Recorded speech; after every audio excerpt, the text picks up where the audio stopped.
JET 2024 के अंतिम round की काउंसलिंग, जिसे आप स्पॉट काउंसलिंग कहते हैं, उसके लिए सब बच्चे इंतजार कर रहे हैं। जेईटी की मेन राउंड की काउंसलिंग कंप्लीट हो चुकी है, उसके बाद में फिजिकल वेरिफिकेशन भी हो चुका है। अब उसके बाद में किस कॉलेज में कितनी सीटें बचेगी, इससे पहले बहुत इंपॉर्टेंट डिसीजन वो आपको लेना है। वो कौन सा डिसीजन है, स्पॉट काउंसलिंग कैसे होगी, कौन से बच्चे करवा सकते हैं, कंप्लीट डिस्कस आज के इस वीडियो में करने वाले हैं। So once again welcome back on your YouTube channel agri capital. Channel पर नए हैं, सब्सक्राइब नहीं किया है तो चैनल को सब्सक्राइब करके बेल आइकन को प्रेस जरूर कर लें। जेईटी की फिजिकल वेरिफिकेशन हो चुका है, ठीक है। फिजिकल वेरिफिकेशन होने के बाद में एक कॉमन सा डाउट आपका कि सर स्पॉट राउंड काउंसलिंग कब होगी। मैंने आपको पहले बताया था कि 15 तक आपकी स्पॉट काउंसलिंग स्टार्ट होने की पॉसिबिलिटी बन सकती है, लेकिन इस बार इन्होंने एक रूल और आपके लिए नया बनाया है। हालांकि लास्ट ईयर भी इन्होंने ये रूल बनाया था, ठीक है, लेकिन उस बार स्पॉट काउंसलिंग आपके 2 राउंड में करवाई थी। इस बार आपके स्पॉट काउंसलिंग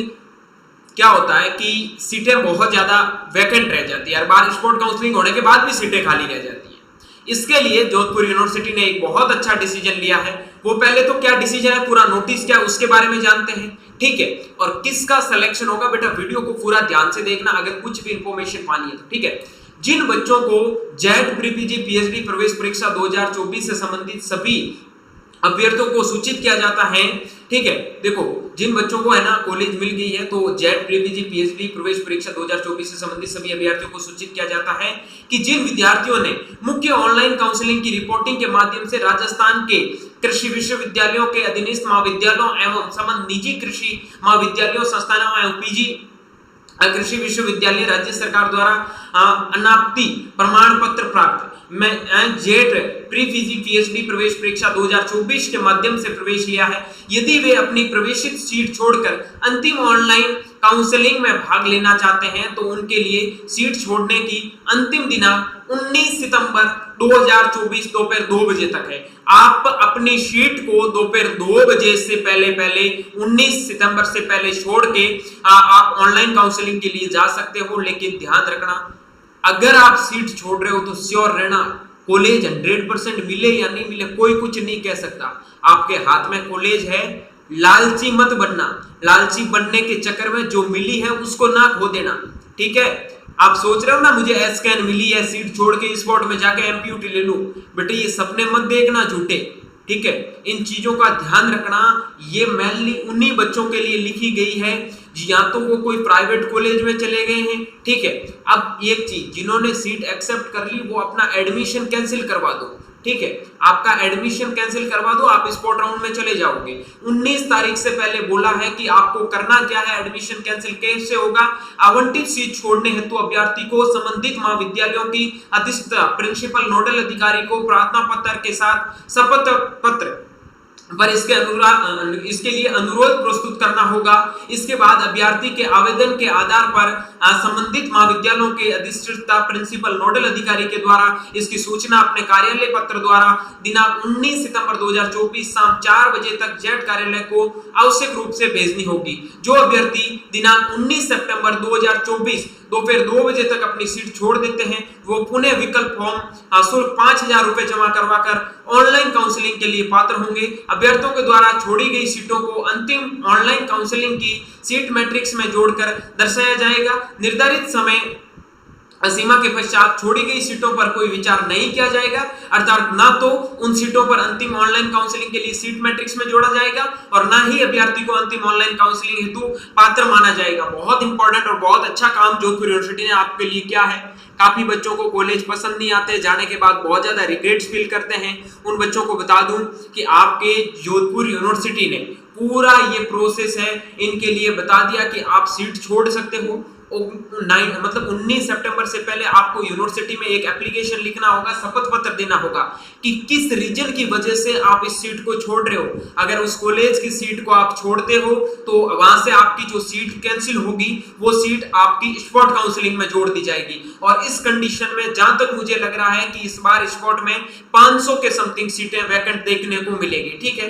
500 के समथिंग, क्योंकि काफी बच्चे आईसीआर में जा चुके हैं, काफी बच्चों के नंबर अच्छे होने के बावजूद भी काउंसलिंग में कोई गलती की और कॉलेज अच्छा नहीं मिला, तो बेटा अंतिम मौका है और इस मौके को भुनाने के लिए एग्री कैपिटल ने जैसे मेन राउंड काउंसलिंग में बच्चों को अच्छे अच्छे कॉलेज में सेलेक्ट करवाया है, वैसे ही आप एग्री कैपिटल के मेंटरशिप पेड काउंसलिंग के साथ में ज्वाइन होके राजस्थान के टॉप एग्रीकल्चर कॉलेज में जाने का सपना साकार कर सकते हैं। मैं पूरी गारंटी के साथ कह सकता हूं कि आपको इसमें पहले कॉलेज अच्छा नहीं मिला, गलती कर दी, कोई दिक्कत नहीं है, लेकिन हम आपके साथ में हैं। अगर आप चाहते हैं कि आपके नंबर अच्छे और आप कॉलेज छोड़ रहे हो, ठीक है, एक चीज ध्यान रखना, कॉलेज छोड़ने से पहले ध्यान रखना कि आपको कॉलेज मिल सकता है या नहीं मिल सकता।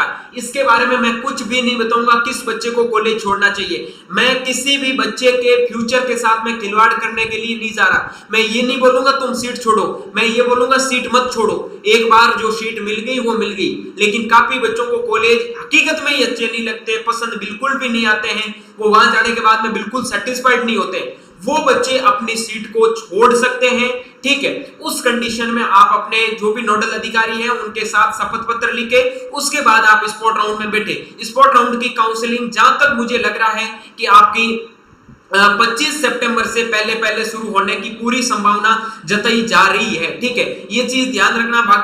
बाकी लोगों की क्लासेस शुरू हो जाएगी, आप काफी इससे पीछे भी जाओगे, तो सोच समझ के अपनी सीट को लीव करना, क्योंकि ये करवाने का रीजन है कि जेट में बहुत सारी सीटें हर साल खाली रह जाती है। इसके लिए जोधपुर यूनिवर्सिटी ने एक बहुत अच्छा नोटिस आपके लिए निकाला है और बहुत अच्छी गुड न्यूज आपको दी है। तो आप सभी को सोच समझ के अपनी सीट को छोड़ना है और स्पॉट काउंसलिंग में आप 5,000 रुपए फिर से लगाकर वापस से बैठ सकते हैं। ये सारी चीजें आप ध्यान रखना। किसी भी कॉलेज में एडमिशन लेने से पहले आपके माइंड में एक डाउट वो क्लियर हो जाना चाहिए।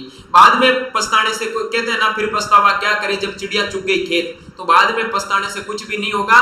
पहले अपने आप को समझना कि आप सीट छोड़ रहे हो तो आपको सीट मिलेगी या नहीं मिलेगी, ये सारी चीजों को ध्यान में रखते हुए आपको काउंसलिंग करवानी चाहिए। अब क्या कट ऑफ रह सकती है, तो कट ऑफ आपकी नॉर्मली 5 से 7 नंबर जो मेन काउंसलिंग की कट ऑफ गई है वो मान सकते हो। जैसे कि ओबीसी कैटेगरी की, जनरल कैटेगरी की बात करूं तो 150 नंबर तक बच्चे सेफ मान सकते हैं। ओबीसी कैटेगरी में 147 नंबर तक बच्चे सेफ मान सकते हैं। ईडब्ल्यूएस कैटेगरी में 145 नंबर तक बच्चे अपने आप को सेफ मान सकते हैं।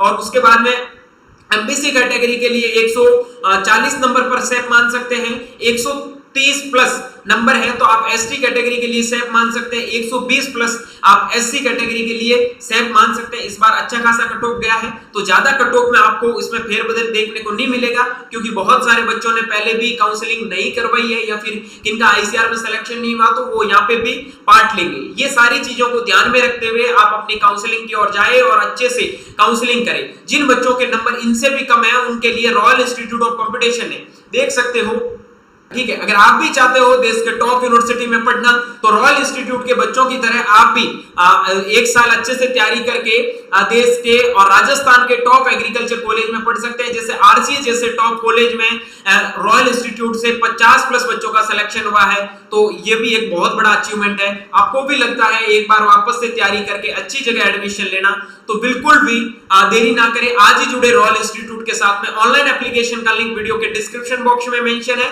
ऑफलाइन के लिए ये जो हेल्पलाइन नंबर दे रखे हैं इनके ऊपर कांटेक्ट करके, ये 91 वाले जो भी हेल्पलाइन नंबर दे रखे हैं इनके ऊपर कांटेक्ट करके आप इनके बैच को ज्वाइन कर सकते हैं। बाकी जो भी जानकारी होगी आपको आगे वीडियो में दे दी जाएगी। स्पॉट काउंसलिंग कौन कौन से बच्चे कर सकते हैं, कौन कौन से बच्चे इसके लिए पार्टिसिपेशन ले सकते हैं, उनके लिए भी बहुत जल्दी एक वीडियो बना के बताऊंगा, क्योंकि ये रूल काफी चेंज होते रहते हैं। वो हमेशा मैं आपको चीज बताता रहता हूं। पुरानी चीजों के बारे में मत सोचो, जो हुआ था वो पास्ट था, ठीक है। अब क्या हो रहा है वो फ्यूचर है, अब क्या होगा वो फ्यूचर में देखना, ठीक है। प्रेजेंट जो देखोगे वो फ्यूचर में काम आएगा, ठीक है। ये सारी चीजें ध्यान में रखनी है। बाकी मिलता हूं जल्दी एक नई वीडियो और अपडेट के साथ में। जिन बच्चों को हमारे पेड काउंसलिंग की जरूरत है तो वो भी हमारे पेड काउंसलिंग के साथ में जुड़ सकते हैं। Bye bye, take care, good luck.